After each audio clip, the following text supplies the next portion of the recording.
Hola a todos, bienvenidos nuevamente a una sesión más de las charlas de historia de México. En esta ocasión, hoy vamos a estar hablando del poblamiento de América, de las primeras rutas o de las posibles rutas que se manejan tanto no científicas como científicas sobre el poblamiento de América y rápidamente también hablaríamos sobre las primeras civilizaciones o los asentamientos aquí en este territorio, que en aquellos tiempos no se le llamaba América y bueno, ya veremos cómo se le decía. Eso es lo que vamos a abordar y así que comenzamos. Lo primero que les voy a mostrar rápidamente, no le voy a leer el contenido de las ilustraciones para avanzar en tiempo, es comentarles que hay dos tipos de teorías. Una es la no científica, que aborda varios aspectos sobre el poblamiento en América, cómo que es que llegó la gente aquí a América. Y la otra es la teoría científica, que también maneja algunos aspectos, por lo menos dos o tres teorías que sobre cómo se pobló aquí América, lo que hoy conocemos como América. Bueno, la primera opción que tenemos son las no científicas. Se sabe que el hombre científicamente dice que apareció por primera vez en el continente africano y de África se extendió a Europa y de Europa se extendió hacia Asia y de Asia llegó aquí a América. Bueno, pero antes de llegar a Asia, también, pero antes de llegar a América, también se extendió por el otro continente, el continente de Oceanía, por lo que es la parte de Australia. Entonces, las teorías no científicas del poblamiento, la primera que tenemos es la de origen extraterrestre, en donde se han encontrado figuras como las de Pacal, el rey maya, y otros personajes, por ejemplo, como Chacmol, en estatuas o en estelas de piedras allá en Yucatán, en donde se ve que tienen una postura o están sentados como la forma de un astronauta. Entonces, eso da indicios de que ellos venían del espacio y curiosamente sus pirámides, sus construcciones, sus centros ceremoniales o religiosos o espirituales estaban orientados en posición hacia las estrellas, algo similar a lo que hacían los egipcios. Bien, aquí podemos ver, por ejemplo, lo de Quetzalcóatl. Quetzalcóatl también es otra figura maya, otro personaje que se le atribuye que fue quien él vino a formar o trajo a la civilización aquí a estas tierras y tiempo después él se, se convierte en una serpiente o le llaman serpiente emplumada, ¿no? Y sale volando y se fue y desapareció y que dijo que un día iba a volver. Bueno, y ya los mitos muy famosos o tradicionales y tergiversados son de que Quetzalcóatl vino en Hernán Cortés o Hernán Cortés se valió de ese mito y se hizo pasar por Quetzalcóatl, pero no concuerda, no tiene nada que ver con eso, ¿no? Pero sin embargo existen esos comentarios. Lo interesante aquí es que Quetzalcóatl viene y Quetzalcóatl se va y desaparece, ¿no? Y hay quienes dicen que el retorno de Quetzalcóatl pues ya llegó y fue en el 2012, en el 2012 o en el 2000, sí, en el 2012 y también en el perdón, en el 2002 y también decían que en el 2000, en fin, hay muchos mitos que dicen que Quetzalcóatl espiritualmente ha vuelto, ¿no? Pero bueno, todos esos son partes no científicas que no están comprobadas por la ciencia. Estas son las figuras que yo les decía. En la figura, por ejemplo, figura 5, podemos ver que Quetzalcóatl, perdón, Pacal, el rey Pacal, cómo está sentado, tiene la posición como la de un astronauta, de hecho así se le llama, tripulando una nave. Igual en la figura 3 podemos ver lo que está también sentado en esa posición. Eso le dice mucho a los arqueólogos para sacar una teoría no comprobada sobre que vienen del espacio, ¿de acuerdo? Esa es la teoría del origen extraterrestre.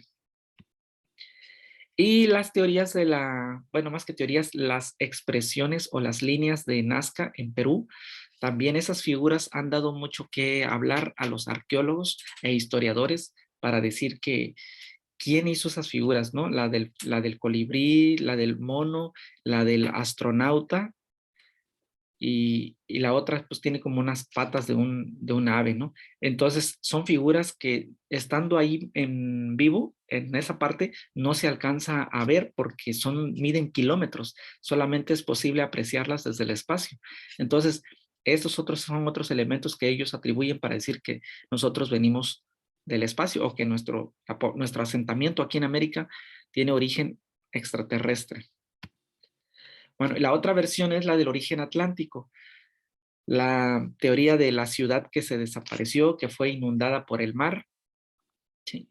Que también no está reconocida por la ciencia, ¿sí? Que fue destruida por el agua esa civilización. Apuntan al origen mítico de los mexicas, quienes supuestamente los mexicas eran unos descendientes de la ciudad de la Atlántida, porque lograron escapar a ese naufragio, a esa turbulencia, a esa inundación que hubo, y lograron, de hecho, el origen atlántico la visualizan o la tratan de ubicar en el mar Atlántico, por supuesto, ¿no? Y navegaron y navegaron en balsas o en pedazos de restos de madera, o como haya sido. El punto es que dicen que llegaron a América, entraron, ya se asentaron por la parte de Nayarit, por esa parte de la costa, y se asentaron y poco tiempo después fueron buscando un lugar hacia donde asentarse y llegaron hasta en 1325 al Texcoco, en la Ciudad de México. Y eso fue cuando fue su asentamiento buscando una serpiente, un águila devorando a una serpiente sobre un nopal, ¿no? Pero tampoco está comprobado eso.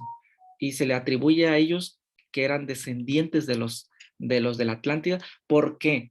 Porque hay mucha similitud. La Atlántida estaba construida en una isla dentro del mar, y los mexicas cuando fueron a Texcoco construyeron su ciudad dentro del lago de Texcoco, es decir, estaban también dentro de un islote, dentro de una isla. Eso significa que traían como la misma misión de hacer una ciudad dentro del agua. Y algo curioso también son su grado de desarrollo científico que tenían los mexicas, aunque hay quienes dicen que se plagiaron toda la sabiduría de los toltecas. Bueno, pero esa es otra versión también. En fin, todo eso tampoco está comprobado. La otra versión no científica es, esta es una ilustración supuestamente de la Atlántida, ¿no? Cómo estaba formada. Es la de origen divino, que tanto diferentes civilizaciones como India, China y Egipto creían que nuestra humanidad no era la primera en haber existido, sino que habían precedido muchas otras que fueron destruidas por no cumplir con el propósito divino. Esto es, o sea, cumplir con la voluntad del Dios o del Creador, ¿no? O colaborar con el buen funcionamiento del cosmos. Esto dio origen a una destrucción con agua, lo que hoy conocemos nosotros como el diluvio, ¿no? Nos recuerda algo similar a eso, pero ellos dicen que, o bueno, los historiadores, los que afirman esta versión, es que descendemos de, de origen divino. Y algo curioso también es que aquí, por ejemplo, los teotihuacanos, la civilización teotihuacana, su significado de Teotihuacán es la ciudad donde los hombres se hacen dioses. Algo por eso le están atribuyendo también de que somos de origen divino. Entonces, tampoco está comprobada esta otra versión. Y la otra que tenemos, la de origen bíblico. Esta se refiere más bien habían 12 tribus de Israel, las 12 tribus del patriarca Abraham. Tuvo su hijo Isaac, Isaac tuvo a Jacob, y Jacob tuvo 12 hijos. Bueno, tuvo más hijos, pero 12 de sus hijos formaron las tribus y que poblaron la parte de Israel. Y dos de esas tribus se quedaron en el sur, lo que era, me parece que es la tribu de Judá y la tribu de Benjamín. Y las 10 tribus que eran de parte del norte se mezclaron con otras civilizaciones, y eso dio como resultado de que se perdieran. Supuestamente están perdidas o desaparecidas. Las únicas que hoy sabemos que están, pues es la tribu de los judíos, ¿no? La tribu de Judá. Pero una de esas 10 tribus dicen que somos nosotros los que estamos aquí en América, los que se poblaron. Y hay versiones que dicen que los que llegaron a España, por ejemplo, porque los árabes conquistaron a los españoles por más de 800 años. De hecho, por eso nosotros tenemos los números arábigos, tenemos palabras en árabe, nuestro idioma está compuesto por palabras en árabe, palabras en español, latín, en griego, palabras en náhuatl y muchas otras de otras composiciones léxicas o lingüísticas.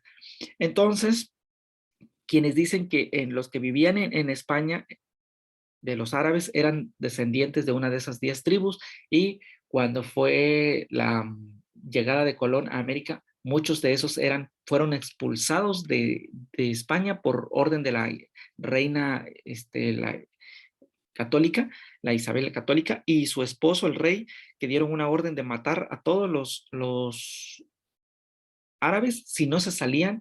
Ya eso fue como en el año 1300 y de hecho hubo mucha muerte, mataron a muchos árabes y eso ustedes lo pueden contactar, lo pueden buscar en internet y ahí está la información. Entonces se les dio otro comunicado, edicto, de que si no salían para tal fecha iban a hacer igual otro tipo de genocidio. Entonces los que salen en 1492 no son meramente españoles, sino son descendientes de las 10 tribus de Israel y son los que andan buscando un territorio donde poblar y donde asentarse y vienen a América. Esa es la otra versión, igual tampoco está comprobada, la ciencia no lo acepta. Y la última que tenemos de origen no científico, no comprobado, es la de origen autóctono, un antropólogo llamado Florentino Ameghino, de origen argentino. Él encontró unos vestigios, unos restos, huesos, osamenta, según él, de muchísimos, de miles de años atrás, que él los había encontrado allá en la región de La Plata, entre lo que es Chile y Argentina, y él había dicho que el hombre, esos vestigios estaban ahí, habían aparecido hace miles de años, vamos a poner que fueran más de 30,000 años atrás, por lo tanto, los restos indicaban que el ser humano había nacido aquí, es decir, que era propio de aquí, de este territorio, de lo que hoy conocemos como América, que no había venido ni de Asia, ni de Australia, ni de las melanesias y polinesias, sino que había tenido su origen aquí, ni tampoco del espacio. Eso es lo que Florentino Ameghino sostenía. Pero ya con la prueba de carbono dataron esa osamenta, esos huesos, y se comprobó que los huesos eran muy recientes, que no concordaban con la fecha que él estipulaba y que por lo tanto aceptaron más las otras tendencias, las otras teorías y por lo tanto su perspectiva de él fue desechada. Bueno, y ahora las teorías científicas del poblamiento de América son las que hoy acepta la ciencia. Entonces, la ciencia afirma que el primer ser humano, los primeros seres humanos aparecieron en África y porque se debe a eso, porque ahí encontraron los primeros restos fósiles humanos más antiguos, son los más antiguos de la historia y eso es lo que acepta la ciencia, que de ahí se fue extendiendo hacia Europa, hacia Oceanía, hacia Asia y finalmente hacia lo que hoy conocemos como América. Bueno, entonces las teorías del hombre, las teorías científicas del hombre hoy en América son la del origen único y origen múltiple. Por lo menos vamos a ver estas dos. Del origen único. La primera teoría que se aceptó fue la teoría del origen único del científico Alex Hrdlicka. Este señor estableció que el hombre llegó a América durante la última glaciación procedente de Asia. Es decir, hubo una glaciación, una era de hielo, la última que se registra, y eso hizo que se congelara un poco el mar y bajara 100 metros el nivel del mar en la parte de Alaska y Siberia, lo que es la parte de Estados Unidos y la parte de Rusia. Hay un pequeño estrecho ahí, es una parte que casi colindan los continentes. Hay quienes dicen que son como aproximadamente 80 kilómetros de distancia que hay entre ese estrecho. Entonces es muy probable que dicen que o haya descendido el nivel del mar o otros dicen que se haya congelado y hay quienes sostienen que esa parte no se congeló ni el agua descendió para que pudieran pasar las personas que iban de Asia vinieran hacia Estados Unidos o hacia América, sino que era una estepa, es decir, que había pastizal, había había caminos, pues, o sea, había monte, había tierra. Entonces, esa es otra versión que sostienen. Allí está un poco complicado a quién creerle, ¿no? Bueno, y esto ocurrió hace aproximadamente, el poblamiento ocurrió hace unos 30,000 a 15,000 años aproximadamente, que llegaron aquí a estas tierras América. Entonces, eso hablan de durante las glaciaciones, ¿no? Que la temperatura de la Tierra bajó considerablemente y los polos crecieron en tamaño. Bueno, para que me entiendan, voy a pasarme ahorita un poquito a la ilustración. Aquí está. La número uno. La número uno es la teoría del origen único. Ok. Ahora, es la parte de Siberia, si ustedes se dan cuenta, Asia o lo que es la parte de Rusia está en color rosa y el territorio del continente de América, pues lo vemos en color verde. Hay una parte que casi colinda donde dice Estrecho de Bering. Ahí es ese extremo del que estamos hablando, de 80 kilómetros aproximadamente, por el cual el ser humano atravesó de Siberia a Alaska y poco a poco fue llegando hasta lo que es Canadá, Estados Unidos, México y América del Sur, todo lo que es hasta la Patagonia, Argentina. Esa es la primera explicación. Y se llama teoría del origen único porque solamente hay una ruta de procedencia, una ruta sobre la cual ellos eligieron. Una ruta de procedencia que era de continente asiático hacia América. Bueno, me voy a regresar a las otras ilustraciones o contenido. Y la teoría del origen múltiple es propuesta por Paul Rivet. Esta teoría es más actual y complementa a la teoría del origen único. Este etnólogo llamado Paul Rivet sostiene que el ser humano no es de origen único, o sea que no atravesó por una sola ruta y que no procede de un solo lugar de Asia, sino que procede de diferentes lugares y por lo tanto, como procede de diferentes lugares, utilizó varias rutas para poblar América. Eso es lo que él está sosteniendo. ¿Qué es lo que sostiene él? Paul Rivet dice que el hombre cruzó por el estrecho de Bering, como dice Alex Harlika, por eso es que sostiene que la teoría de Harlika tiene razón, sí, correcto, dice él, pero no solamente por el estrecho de Bering, sino que también Paul Rivet propone dos teorías más o dos rutas más. La segunda ruta que él propone es la teoría de los melanesios y polinesios, que son dos islas que de ahí del continente atlántico salen hacia América. Y la otra versión es la de la salida de Oceanía, o de Australia, más precisamente, ¿no? El origen australiano o australiaco, como dicen algunos. De ahí bajan hacia el Polo Sur o a la Antártida y de la Antártida llegan hasta la Patagonia, Argentina, Chile y suben para poblar todo lo que es América.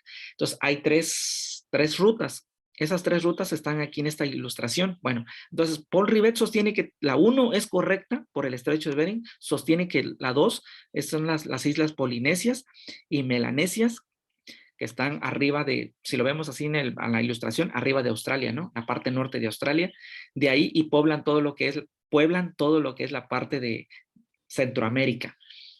Y la teoría, la otra versión es que salieron de Australia, bajaron por el Polo Sur, lo que es la Antártida, y llegaron a América del Sur, lo que es Argentina, y poblaron todo ese tipo de territorio. Entonces, esa teoría del origen múltiple son múltiples rutas y múltiples procedencias: Asia, Polinesia, Melanesia y Australia. Esas son las dos teorías científicas que hoy se aceptan y se reconocen: la del origen único y la del origen múltiple. Bueno, pensando que uno de ustedes o cualquiera de ustedes decida, pues yo le creo más a la teoría del origen único o a la del origen múltiple o a la teoría de la Atlántida, eso ya es decisión personal de ustedes. Pensando como haya sido, el detalle es que nosotros ahorita vamos a hablar que ya hubo civilización aquí, asentamientos, y vamos a hablar sobre esos asentamientos ahorita aquí. Bueno, esta es otra ilustración que complementa la anterior, ¿no? Vemos ahí las tres rutas: la del estrecho de Bering por Asia y Alaska, y la de Melanesia y Polinesia, y aparte pues la última, la de Australia, pasando por la Antártida hasta llegar a la Patagonia. Bueno, ahora sí, no sé, pensando que hubo una de esas, la teoría científica del origen único o la del múltiple o alguna no científica, el punto es que ya hubo civilizaciones aquí hace unos 33,000 o de 33,000 a 30,000 años fueron los primeros asentamientos aquí en América. Eso es lo que se registra, ¿no? En territorio americano. Y esas personas que vivieron en esos tiempos, a esas personas que vivieron en esos tiempos se le llama en la época periodo lítico, o la etapa lítica. Lítica significa piedra, ¿ok? O lito significa piedra. Y que utilizaron o fabricaron sus herramientas en función de la piedra, es decir, utilizaron la piedra como herramienta para poder construir sus artefactos y poder realizar las actividades rudimentarias que en ese tiempo realizaron. Bueno, hay tres periodos en esa de la etapa lítica, el arqueolítico, que va del 30,000 al 12,000. Este fue un periodo muy tosco. La piedra la utilizaron, claro, sí, es la piedra, se llama a presión o percusión, es decir, piedra contra piedra utilizaban para ir sacando filo e ir haciendo una especie de cuchillo, de lanza o de herramienta para poder sostener algún tipo de alimento. Entonces, la forma como ellos lo utilizaron la piedra era a base de percusión, a base de golpe, le daban forma. Entonces, podemos decir que el uso de durante esa etapa fue muy rudimentaria su vida de ellos, que no podían utilizar la piedra como un artefacto muy sofisticado para la caza o la domesticación. Estaban en sus primeros incipiente en la que es la caza o la agricultura. Del año 12,000 al 5,000 se le llama periodo cenolítico. Aquí los seres humanos que vivieron en ese tiempo ya perfeccionaron un poco más el uso de la piedra. Podemos ver que ya estaban haciendo una especie de molcajete y una piedra como para poder moler el chile y lo que hoy conocemos como salsa, ¿no? Pero porque ya en ese tiempo empezaron a domesticar algunas plantas o domesticar algunos animales, perfeccionaron un poquito más la lanza, el cuchillo, para poder cortar ciertos alimentos o para poder cazar animales, para poder domesticar las plantas, pues necesitaban perfeccionar más esas herramientas. Entonces, este periodo ya se conoce como un periodo de más desarrollo, aunque no habían alcanzado todo su máximo esplendor, por supuesto, ¿no? Pero sí innovaron mejor lo que son la tecnología de la piedra o la manufactura de esos artefactos. Aquí nos dice que ellos ya empezaron a domesticar el maíz, la calabaza, el chile, el amaranto y el frijol, y comenzó la domesticación de algunos animales. Entonces, estos se han encontrado algunos vestigios de estas civilizaciones en el Riego, las abejas, Coaxtlatlán, en Puebla y las Nieves en Chihuahua. Hay vestigios de utilización de estos artefactos. Y el último periodo se llama protoneolítico, que va del 5,000 al año 2500, todo esto antes de Cristo. Bueno, este periodo sí es el del máximo esplendor, de máximo desarrollo para ese tiempo, para ese momento, ¿no? Dentro de la etapa lítica, porque aquí, bueno, ya las herramientas fueron mejor elaboradas, lo que provocó la aparición de la agricultura primitiva en ciertas áreas de México. Y dice que la agricultura se convirtió poco a poco en el principal medio de subsistencia para los pueblos que habitaban en el centro y el sur del país. Y la cacería, perdón, la economía se orientó o se reorientó, mejor dicho, hacia la recolección y la caza menor. Bueno, ya no cazaban animales grandes, sino que ya se dedicaban a cazar animales más pequeños. Y la vida sedentaria se originó con el dominio agrícola, lo cual propició el surgimiento de las primeras aldeas y después de los primeros centros cívicos religiosos en México. Esto significa que aquí los seres humanos ya no solo domesticaron animales, ya no solo domesticaron mejor la agricultura, sino que iban siendo un poco más científicos en la cuestión de la agricultura, sino que construyeron centros ceremoniales. Eso significa que ya hubo asentamiento, eso significa que ya no eran nómadas, ya eran sedentarios. En la etapa lítica o en la etapa neolítica y la cenolítica, esas etapas andaban de nómadas de un lugar a otro, buscando las mejores regiones para cultivar sus granos o para cazar ciertos animales grandes que les permitieran sobrevivir. Y naturalmente hay quienes dicen que vivían en cuevas, ¿no? Bueno, en esta etapa, ya en este periodo protoneolítico, el hombre se asienta, construye sus propias aldeas y construye sus centros ceremoniales cívicos, religiosos, en los cuales hacían sus desarrollo espiritual, es decir, vamos a pensar que cultos o sus rituales religiosos, ¿no? Hay quienes dicen que utilizaban las pirámides para sacrificar animales. Yo no me voy por esa tendencia, ¿no? Yo siento, como dicen otros investigadores, que las pirámides o los centros ceremoniales, por ejemplo, como Monte Albán, como Chichén Itzá, Bonampak, etcétera, etcétera, las pirámides no eran para eso, no tenían esa finalidad, sino que las pirámides eran un centro ceremonial de investigación científica porque estaban utilizando midiendo la energía cuántica, algo que les permitía a ellos para trascender a otras dimensiones. De hecho, hay versiones en la cultura tolteca, por ejemplo, en la cultura tolteca, me voy a adelantar a decirles esto, en las pirámides, dice que ya que cuando habían alcanzado un grado de desarrollo científico en el estudio de la energía cuántica, subían a la pirámide hasta el último escalón y desde ahí se aventaban, se dejaban caer y al momento de caer se convertían en una bola de fuego y rodaban. Y luego tenían que volver a subir rodando, rodando con bolas de fuego hasta llegar a la cúspide de la pirámide y se volvían a reconstruir en persona. Eso hoy en día nosotros le conocemos como nahualismo. De hecho, hay personas que en culturas y pueblos todavía en el sur de México, que hay personas que se convierten en gatos, se convierten en algún otro animal, dan vueltas de gato y al dar vueltas, vueltas, vueltas, de rodar, rodar, al ratito se convierten en otra energía. Son animales. De hecho, en mi pueblo, en mi región, se vio y se constató ese tipo de personas que tenían esa habilidad para hacer eso. Entonces, eso viene de las culturas toltecas, y en los toltecas establecían eso, que las pirámides eran eso, para alcanzar otro nivel de desarrollo espiritual en el cual ellos convertían la energía en otro tipo de objetos, o en otro tipo de ser o entes. Entonces, los centros ceremoniales, las pirámides eran para eso. Y de hecho hay unas en Monte Albán, por ejemplo, parte de Oaxaca, hubo ciertos pueblos que no llegaron a construir una pirámide, sino que un cerro que tal como tal, lo cortaron como tal, y ese fue su pirámide, y eso les servía a ellos para estudiar ese tipo de energía. Bueno, esas versiones también, y yo me oriento un poco más por ese lado de que las pirámides no eran como para que ellos fueran a vivir y hacer cultos de sacrificios humanos. Yo no me oriento a esa perspectiva, ¿no? Es como, por ejemplo, si uno fuera a los centros de investigación en la NASA. En la NASA no te dejan entrar. Lo mismo era allí en esos centros ceremoniales. Monte Albán y todo eso, no podía entrar cualquier gente, solamente las personas que estudiaban y se preparaban para ir alcanzando esos grados de desarrollo espiritual.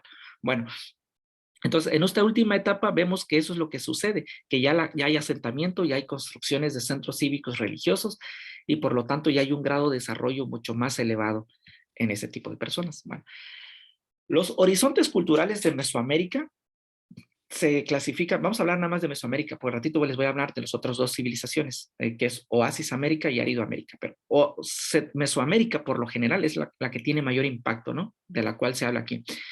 Del año 2000 hacia atrás, 2000 antes de Cristo hacia atrás, se le considera etapa preagrícola, es decir, lo que estamos viendo ahorita, que esos personajes de la etapa lítica no utilizaron, no hicieron perfectamente el desarrollo de la agricultura o científicamente como hoy lo sabemos, ¿no? O como hoy tal vez quizá no, pero como lo hicieron los olmecas y algunas otras civilizaciones. Bueno, se le considera preagrícola. Del 2000 al 150 es el horizonte preclásico, antes de Cristo, ¿no? Y del 150, ya desde Cristo hacia el año 900 se le considera horizonte clásico, y del 900 al 1521 es el horizonte postclásico, y del 1521 hacia 1810 es la época de la colonia. Bueno, ok, el preclásico, ¿qué es el preclásico? El preclásico se desarrolló en el 2000 antes de Cristo hasta el 150, y en ese periodo se inició el sedentarismo y aparece la primera civilización, la primera cultura. La principal cultura representativa del horizonte preclásico es la cultura olmeca. La olmeca es la cultura madre de todas las civilizaciones aquí en Mesoamérica, ¿no? La cultura olmeca. Y en el horizonte clásico, el clásico se desarrolló del 150 al 900, ya después de Cristo.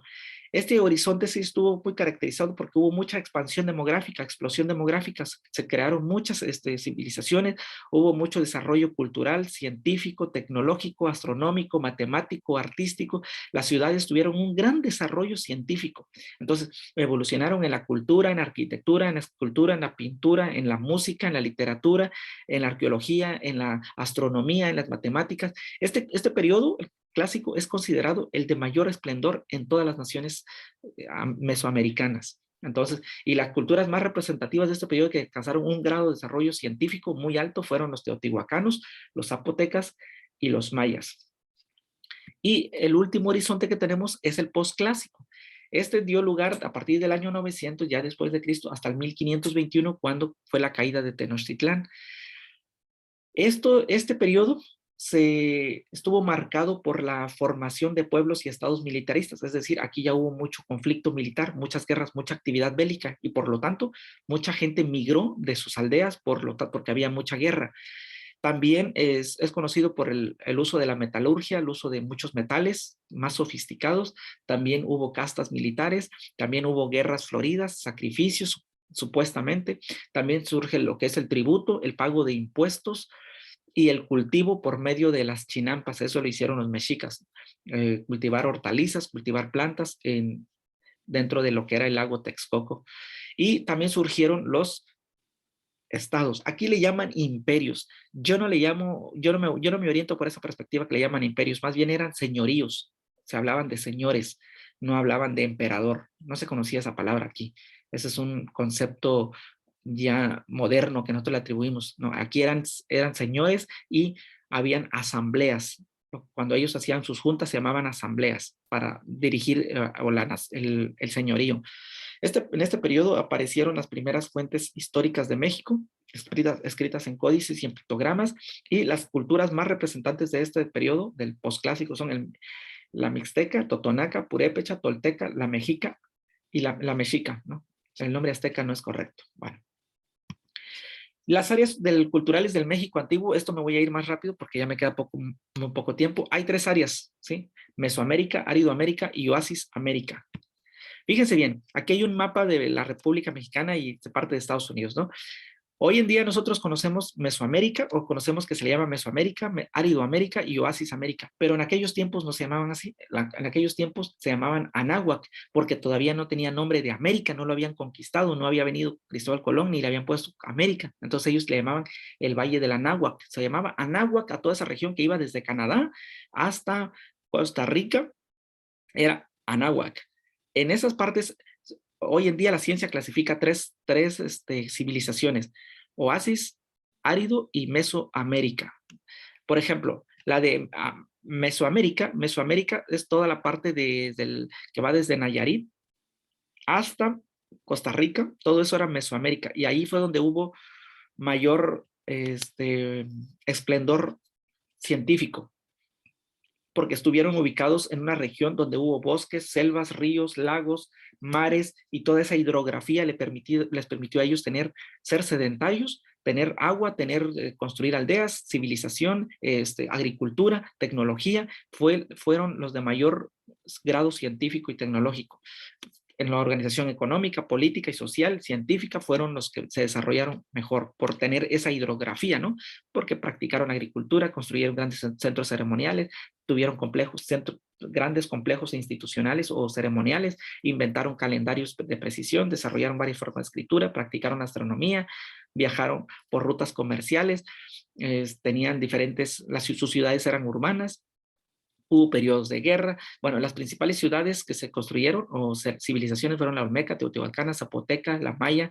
Y en la Maya hay bastantes, ¿no? Que son la Bonampak, Tikal, Copán, Uxcatún, Palenque, Chichen Itzá, Mayapán, Uxmal y más. Esas están distribuidas en Guatemala, en Chiapas y en Yucatán.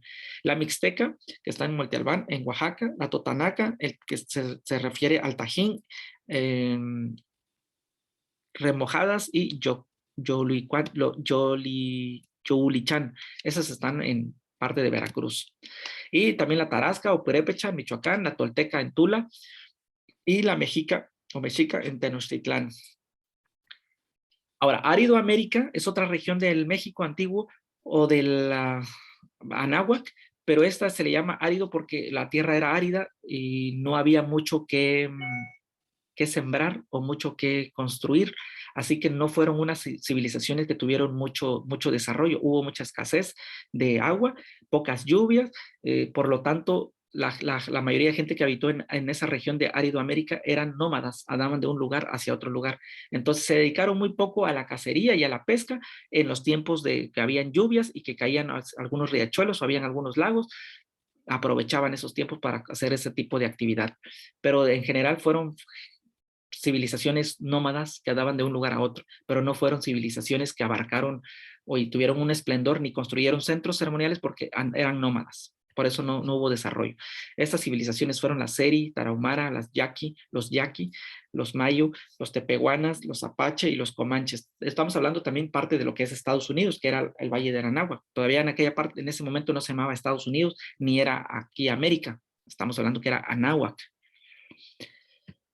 Y Oasis América, oasis significa agua.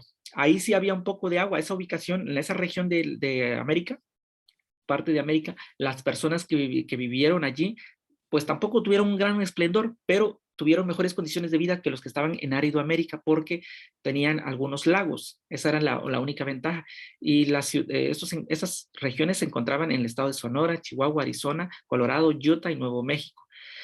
A diferencia de árido América, tuvieron una gran cantidad o una importante cantidad de ríos y lagos que les permitió realizar sus actividades, porque ellos sí practicaron un poco la agricultura del maíz, el frijol, la calabaza, el chile, tomate y domesticaron algunos animales. Fueron sedentarios, ¿sí? Realizaron obras de cerámica y de piedra con gran calidad, construyeron algunas chozas con lo que es el adobe, que es la tierra con agua y mezclado con un tipo de monte. Entonces construyeron algunas chozas como esas, por eso fueron sedentarios. Y bueno, tenemos aquí las civilizaciones que son los Mogollón, los Jojocam, los Pataya y los Trincheras. Esas fueron las civilizaciones más representativas de las tres regiones de América, que aquí en la ilustración podemos ver cómo estaban ubicados, ¿no? Mesoamérica, Árido América, que cubría una gran parte de lo que es el centro de norte del país, y hasta parte de lo que hoy conocemos como Estados Unidos. Y Oasis América pues era más pequeño, ¿no? Insisto, en ese tiempo no se llamaba Oasis América, Árido América, ni Mesoamérica, porque no existía el nombre de continente americano. En ese tiempo se llamaba Anáhuac, ¿ok? Y ahí estaban establecidas todas estas civilizaciones. Ese nombre de Oasis América y Árido América y Mesoamérica es un nombre contemporáneo que la ciencia le ha dado hoy en día a esas civilizaciones o a esos grupos que habitaron allí. Por hoy, hasta aquí hemos llegado con esta sesión. Voy a pedirles un favor, que se vuelvan a conectar ahorita en unos segundos más para que podamos tener unos minutos de diálogo, discusión, ¿sale? Porque ya se me va a cerrar esta sesión. Me quedan menos de 30 segundos. Así que los veo ahorita en otra sesión. Conéctense, por favor, ¿sale? Para platicar.